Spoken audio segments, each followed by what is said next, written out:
સુરતના મોટા વરાછા વિસ્તારમાં ચોરીની ઘટના. મોટા વરાછા સ્થિત સુમન નિવાસના ગેટ પાસે આવેલી એક દિવ્યાંગ વ્યક્તિની કેબિનમાં તસ્કરોએ હાથફેરો કર્યો. ચોરોએ કેબિનમાંથી અંદાજે 5,000નો માલ સામાન તેમજ ₹14,200ની રોકડ રકમ મળી કુલ આશરે 20,000ની ચોરી કરીને ફરાર થઈ ગયા. કેબિનના સંચાલક જયંતિભાઈ બારિયા ગરીબ પરિવાર સાથે જીવન નિર્વાહ કરે છે. તેમને 3 દીકરીઓ છે. ચોરીની ઘટનાથી પરિવારને આર્થિક ફટકો પડ્યો છે. ઘટનાને પગલે સ્થાનિકોમાં રોષ અને ચિંતાનો માહોલ જોવા મળી રહ્યો છે. ઘટનાની જાણ ઉત્તરાયણ પોલીસને કરવામાં આવી. ઉત્તરાયણ પોલીસે ફરિયાદ નોંધી તપાસ હાથ ધરવામાં આવી છે. આપ જોઈ રહ્યા છો ગુજરાતની સૌથી પહેલા ખબર આપતી Surat express news channel, director Rajesh મંગલેની સાથે. મારું નામ જયંતિલાલ પોપટભાઈ બારિયા. જયંતિભાઈ, શું ઘટના બની હતી?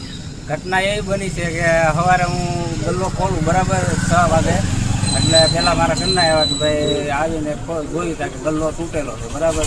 એટલે હું આવ્યો હતો, મેં આવીને ખાલી કાંઈ કોઈ વસ્તુ કરી નથી, એમને નથી છે.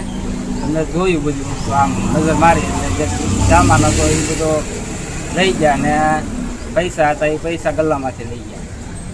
જયંતિભાઈ, તમે છેલ્લા ઘણા વર્ષોથી બીમારીથી લડી રહ્યા છો અને એ બાબતે તમે શું કહેવા માંગો છો અને તમારે ઘરે કેટલી દીકરીઓ છે? મારે હું છેલ્લા 3 વર્ષથી મારા દ્વારા કેન્સર આંતરડાનું ઓપરેશન કરાવેલું બરાબર. એટલે આ મારે આજીવન છે અને મારે હાલમાં અત્યારે 3 દીકરી છે અને પોતે અમે 2 માણા, એટલે અમે 5 જણાનું ગુજરાન મારું આમાં હાલે છે. તો જયંતિભાઈ, આમાં તમે દવાખાનાનો ખર્ચો કાઢો, તમે આમાં ઘરનો ખર્ચો કાઢો, તો આમાં અંદાજિત ચોરી કેટલા રૂપિયાની રકમ થઈ છે? ચોરીમાં એવું છે કે મેં મારે કેમ્પાનું ફ્રીજ લેવાનું હતું ને, એટલે મેં 14,200 મેં એમને ગલ્લામાં મૂકેલા હતા બરાબર. એ ગલ્લામાં એ લઈ ગયા અને ચિલ્લર હતું એ બધું લઈ ગયા અને બાગબાન હતા, વિમલ, ટાન્સન એ માલ હતો એ અંદાજે 65,000નો માલ એ લઈ ગયા. તો હવે તમારી શું આગળની માંગ છે? મારી માંગ એક જ છે કે ભાઈ ઉત્તરાયણ પોલીસ સ્ટેશન ઉપર મને ભરોસો છે કે મને આનો ન્યાય જલ્દી અપાવે.